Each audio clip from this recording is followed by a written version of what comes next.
Well, hey, Susan, welcome to the War Room. It's glad to have you here on the round table with me and Phillip.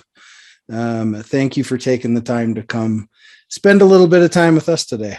Thanks for the invite. Awesome. Yes. Phillip, It's all you. yeah.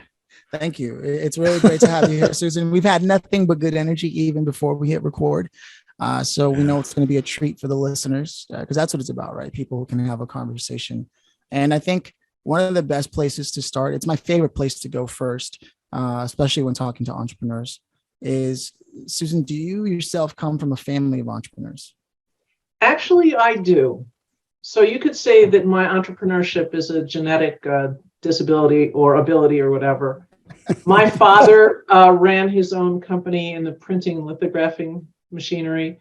He worked for his brother and other people, and he realized that none of them were running their businesses well. And he thought, I can do this better myself. And so he had his own company in Chicago for over 50 years.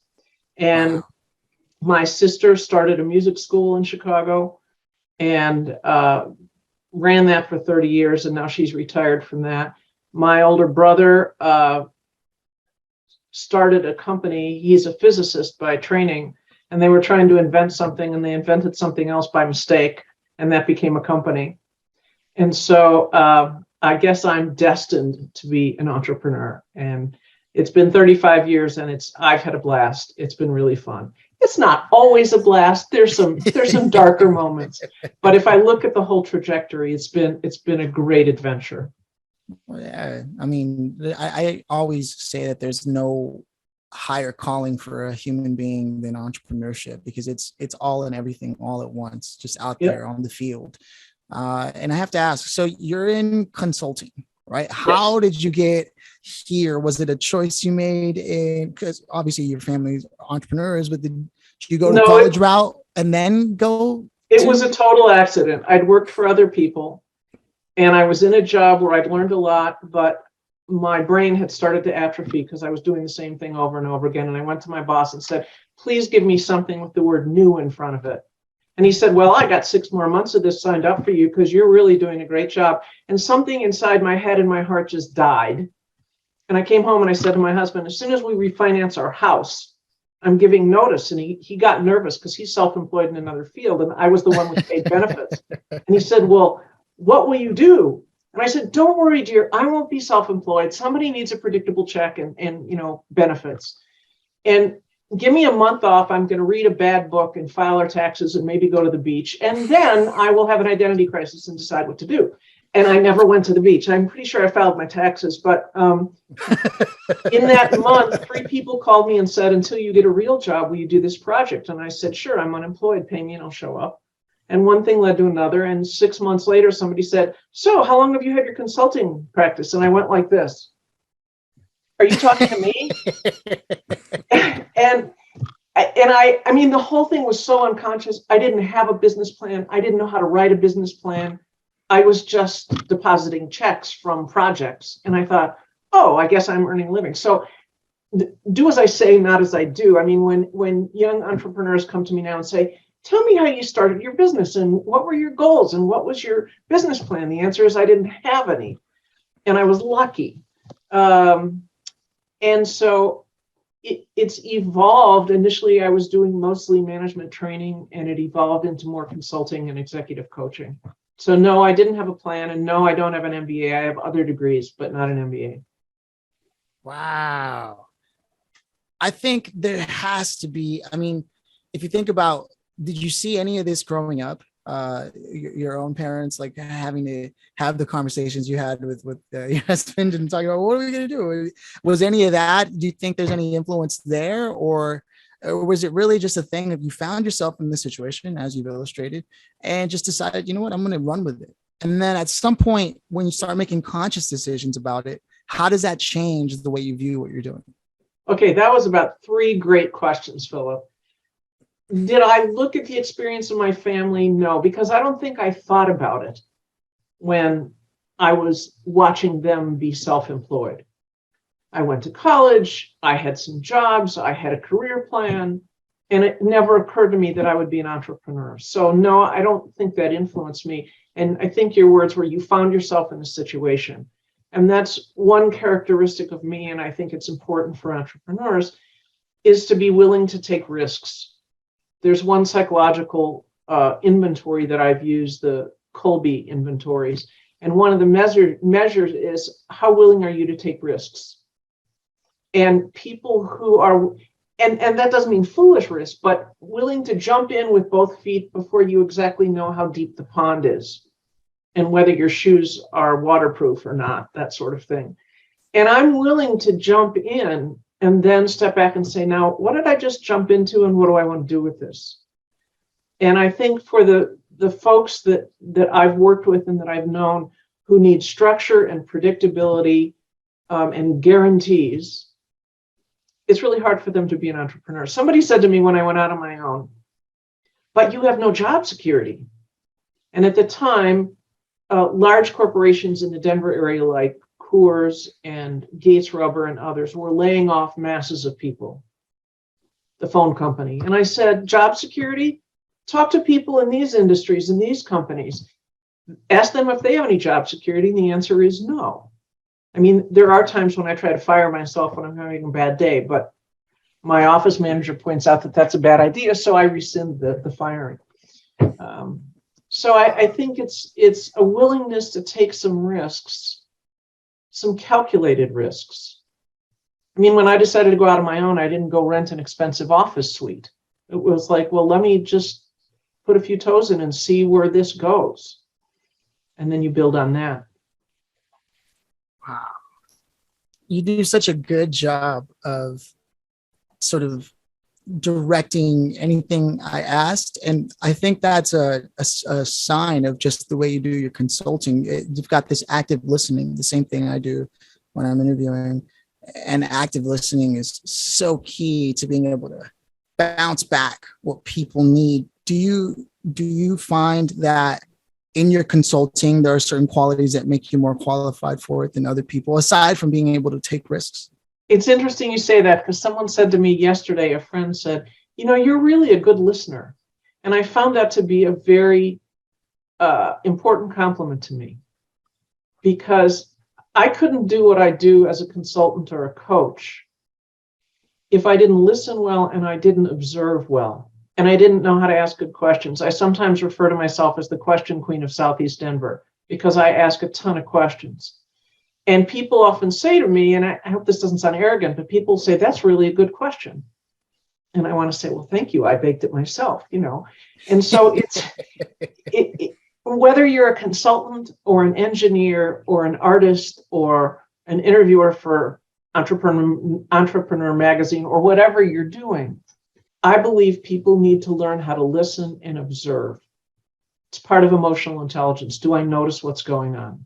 I was talking the other day about a dynamic that was in a meeting where someone was acting out, and she was basically running off on the mouth, just wouldn't stop talking and wasn't noticing that the people around the room were rolling their eyes and fidgeting. They'd had enough of what she needed to say. And and this person was saying, how can we coach her? I said, she needs to learn some emotional intelligence. She needs to be aware of her own anxiety that makes her overshare. And she needs to be aware of the cues from other people when they're not responding well to what she's doing or saying. And so I really believe that regardless of your field and your career, the ability to listen, the ability to pay attention is critical. And I sort of think of it on a continuum. On one end of the continuum, if I'm too submissive, I'm like a doormat. And I say, yes, sir, whatever you say. Sure, fine. The other end of the continuum, I'm too aggressive, and I'm walking on the doormat with big, nasty, muddy boots. Somewhere in the middle, and it's hard to find that sweet spot in the middle, how can I be strong about my own needs and my own views without stomping on you? It's very hard. It's a delicate balance. How do I guess part of the balance is, how do I pay attention to the results we're trying to get in this company or on this team, but also pay attention to the people? And many people can do one or the other, and they have trouble focusing on both. this is why we call it the war room, because that exact tactic, I imagine Jason is very familiar with, observing and being present, being, it's an interesting thing to have those parallels of like things in business that work in business also happen to work with staying alive when you're out in the field. It's a very, do you have anything to say on that, Jason, at all? Well, I mean, I've always said business is war, right? I mean, it's like its own little small hostile takeover half the time, right? So, and I always used to tell my oldest daughter, she's 27, and when I was a young father, I was 16, and I remember trying to teach her as a child, raising a child, basically, right, about listening. And the only thing I could think of at the time was, okay, let me quote what Webster's dictionary says: to pay attention in order to hear. That is the definition of listening. I've stuck with me for 25 years ever since I've talked about it, right? But it's so true, right? Listening is such an active component of everything we do. And you have to be a good follower before you'll ever be a good leader. Right? Absolutely true. And if you can't follow, you'll never, ever lead. And I took that shouldn't even really need to be a lesson, but I took that lesson away from, 20 plus years in the military, where I hit every level of leadership there was to hit, right? Led, was the leader, had been led. No matter what, you report to somebody. In business, we just report to our customer, right? So we're never fully in charge, right? And what I always like to say to like young people when it comes to, you and I have like really parallel thought process for sure. Because I told a group of people on last Friday, I said, stop planning and leap. Leap.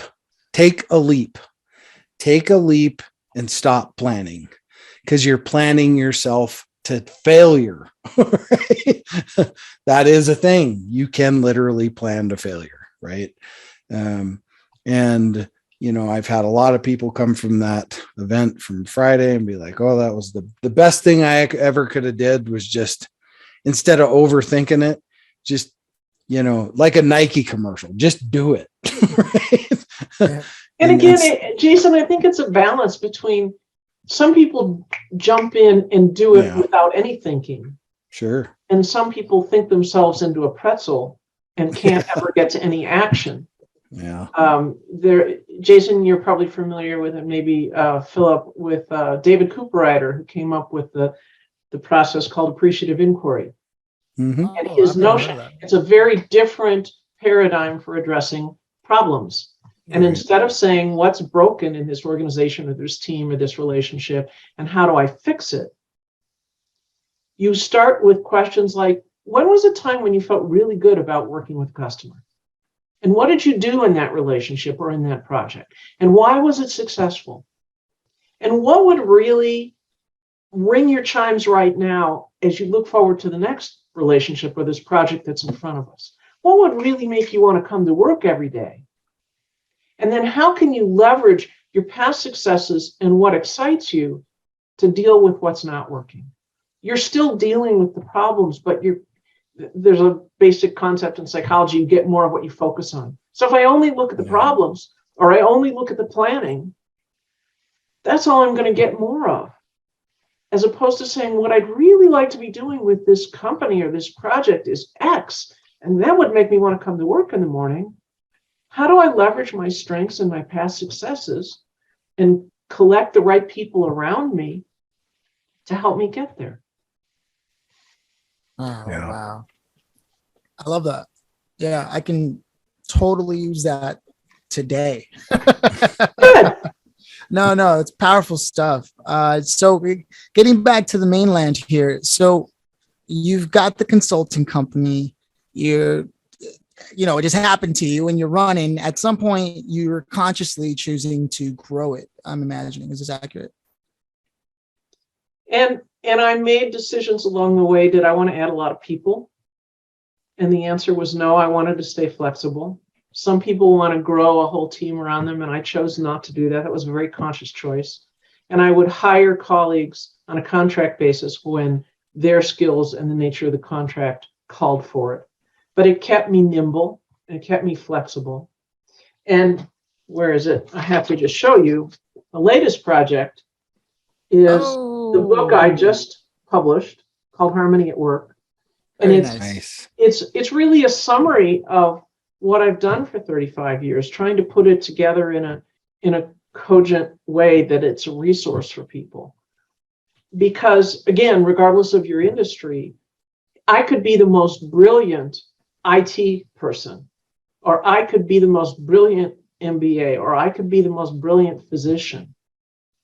But if I don't know how to manage the relationships of the people around me, unless I work in a fire tower in the forest and don't talk to anyone for months, no matter how smart I am intellectually and in my field, if I can't manage relationships well, I have little or no chance of succeeding. And most of the people, when I'm hired as a coach and someone is sort of dragged by the collar by their boss, fix them, they don't know how to get along with people. They're often brilliant in their field and they annihilate people around them. So what are the tools you need in order to manage those relationships effectively? And so it's been really fun to put it together in a book, and I'm starting to market it and things like that. And it's next chapter in my work about, I hadn't thought about that. I don't know if I'll read it again, but how do I use the book, Harmony at Work?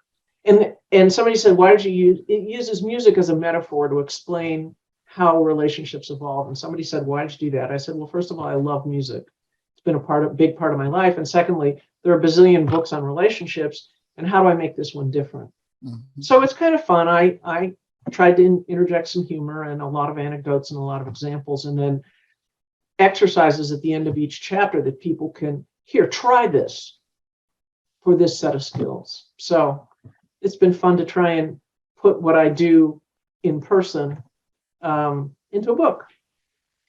I love it. The idea of music as a metaphor. You're talking about like the triad, and there's certain notes you hit. I can already almost imagine what it is you're talking about. It's a really exciting prospect for a book. I'll have to check it out. Phillip is a little bit of a rock star too. Oh, what's your instrument? There was a past life where I was a singer, from Telemundo to everything else, MTV. Okay, so Phillip, we got to sing together. That would make me. I would love that. Karaoke, first of all, is my favorite pastime. Okay. Yes. Even though I do it sober, it is definitely not for any, there was no dark past or anything. Well, see, if you're sober when you're doing karaoke, then you're looking at all the people in the audience who are not. It changes the experience a bit. Yeah. They think you're a rock star and start throwing $20 bills out. Exactly. Yeah, no, there's something freeing about music. In fact, I would go so far as to say it was the social capital I fell into that allowed me to connect with people first before I was fully comfortable with myself. Yeah. And, it goes a long way towards what I imagine you help people do in business, is you help them see the label on the jar and sort of get them closer to that truth. And so I'd love to know, now that we know you're established, you're working with businesses to do that and leadership change and all that. Do you have any goals specifically outside of the book that you're currently trying to pursue, and maybe meeting some challenges along the way? I'm trying to look at what the next step is for my work and my business, and I don't have a good answer yet.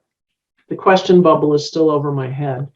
I'm good at helping other people set goals, but the cobbler's children always go barefoot. And so busy working with everybody else's goals that I've given it some thought, but I haven't sat myself down and had a serious strategic planning meeting with myself or some of my colleagues. Yeah. And to figure out what I want to do at this point in my life that's still useful to other people and challenging to me. I like to always be learning. One of the reasons I left my job before I started my company was I was bored. I had one of those out of body experiences where I was in front of a whole group of people and I was leading a seminar, and I knew I was talking because I could feel my lips moving and I had no idea what I was saying. And I must have been making sense because they were taking notes and raising their hand and engaging me in conversation, and I was not home. And I called a break and looked at my calendar to figure out where I was, what the topic was, and what day it was. It was really scary. And that's when I asked my boss for something new, and he basically said no. So the last 35 years, I've gotten to change it up enough, even though there are themes that run through my work and the people that my colleagues that I've worked with and the clients that I've worked with. There's been enough variety that I've not been bored. So I'm trying to figure out what's next. That's the goal, is to figure out what's next. I get it. I'm an ENFP if we were to go by we're kindred spirits, Phillip. Yeah. I figured. You outed me. I love it. I figured. What was that? What is Jason? I don't know him well enough. Oh, yeah. I don't know if Jason, have you taken the Myers-Briggs test ever? It's like a 100 question, sometimes 60 I don't question know. I took one of them and it said I had a commander personality. Okay, yeah, that's the one. So four quick questions, Phillip. We're going to figure it out right now. Jason, okay. are you more extroverted or introverted? Extroverted for sure. Okay. Do you focus when you're gathering information? Do you focus more on details and specifics, or the big picture and the future possibilities?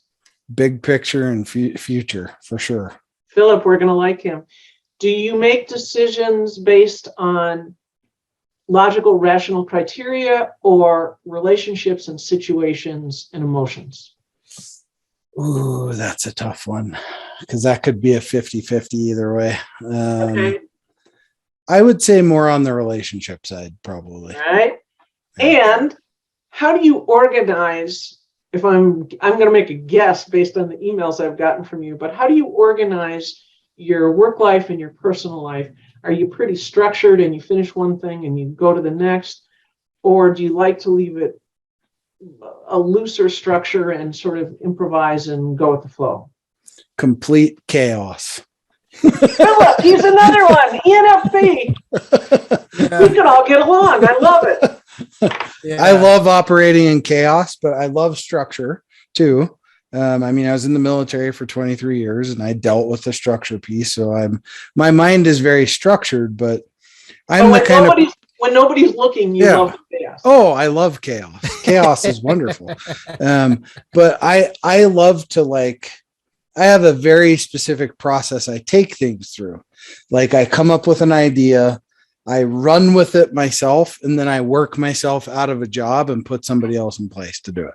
Right. That's called consulting and delegating. Yeah. Right. So it's just I rarely get married to anything, and I have a very short-term memory when it comes to today. If something's bad today, I'll wake up tomorrow and it doesn't even exist. Yeah, Phillip, he's an ENFP. He's one of us. Yeah. There you go. Yeah. Whatever that is. And what's interesting is I once worked with a company where most of the people, they were largely MBAs from Stanford and Oxford and fancy schools, average age about 28. And they thought they were God's gift to the universe. And they couldn't understand why, when they went into their customers and said, this is a mess, you got to change everything and do it my way, why people didn't love them. They were probably mostly ESTJ, Phillip, since you know the Myers-Briggs. Yeah. And part of the challenge of the training and the discussions we had was, if you're this way and you're dealing with someone who's your polar opposite, how do you have a conversation with them? How do you reach agreements? I mean, my husband and I, we've been married 44 years, and we laugh because every assessment I learned in school, I gave to him to practice. And we're always polar opposites. So the good news is we bring different perspectives to the room. The other news is it's sometimes harder to get that agreement because we're coming at it from really different places. No, I love these kinds of conversations. I've spoken to many people who do different things. There's this one guy named Gary Sanchez who like had this thing called the Why Institute, and he sort of categorizes people in a similar fashion. And if you have let's say a husband who does things the right way, quote unquote, right, and then the wife herself does things the better way, she's busy trying to find the ways to make the trip easier to manage. And he's like, no, we need to call them first. They both care about each other, but they can't appreciate each other for what they're doing for each other. And so it becomes this conflict. And imagine in business, it's the same thing. So it's clear to me, just based off the way this conversation moved over, that what you do really comes from a deep place, a personal place of growth. Also knowing you're an NFP, it's constantly about the other person. And I love that. So we know that the consulting you do leaves people changed no matter what. I know that much to be true. And so I want to roll out the red carpet for you. And I want people to know, like, how can they get a hold of you? How can they get in touch with you? Preferably the way you prefer: website, social media, etc. The two best ways are the website I've had for a long time, speroandco.biz, SPEROANDCO.biz, BIZ. And the new website for the book, harmonyatwork.biz. And I did a virtual book launch a few weeks ago, and if people go to harmonyatwork.biz, there's a link to watch the book launch, which was a great deal of fun with one of my colleagues. And those are probably the best ways to get a hold of me, better than LinkedIn and other social media. Right. Sort of old school like that. I get it. And so with that said, there's only two things left to do on this show, in this conversation. And that is, if before I ask the grand finale, if there were step one, step two that you could leave behind for someone just starting out on their journey, what would that be? Great question, Phillip. Two things which seem to be opposite, but they're not. And one is to trust yourself, to trust your gut, to trust your intuition. And if you don't have confidence in yourself, figure out what you need to do to build confidence. Especially as an entrepreneur, if you don't have a modicum of confidence, it's really hard to sell yourself and your business. The flip side of that is to be open to feedback, to be open to help, to be open to surrounding yourself with people that do things that you don't know how to do. So the people that have too much confidence, I sometimes meet people whose confidence exceeds their skill, and they come across as arrogant and impervious, not open to feedback. The people who are always wanting feedback and oh, please help me, telegraph that they don't have a lot of confidence. So it's an interesting dichotomy, but you need some confidence. And we all, some days are more confident than others. And a willingness to create a village and people that will tell you the truth. Somebody told me the other day, there are different kinds of friends. The friend that loves you unconditionally, the one that'll tell you the truth, the one that's fun to hang out with. I forget what the other two are, but you need people around you that will lovingly tell you the truth. Not rip your face off and tell you you're a terrible human being, but to tell you, when you did that, this is how it landed on me or on him. And this is what you need to do differently next time. So those are the two things. Yeah. Rich. This whole conversation has been awesome, straight up. And there's only one thing left to do. But before I ask the grand finale, I just want to make sure if there's anything lingering on Jason's mind before we move over to that last one. Yay, nay? No, just that I have no idea what an ENFP or whatever that is. So I'll send you some stuff. You'll have to send me something on that. It's a good thing. It's a good thing. Yeah. It's a good thing.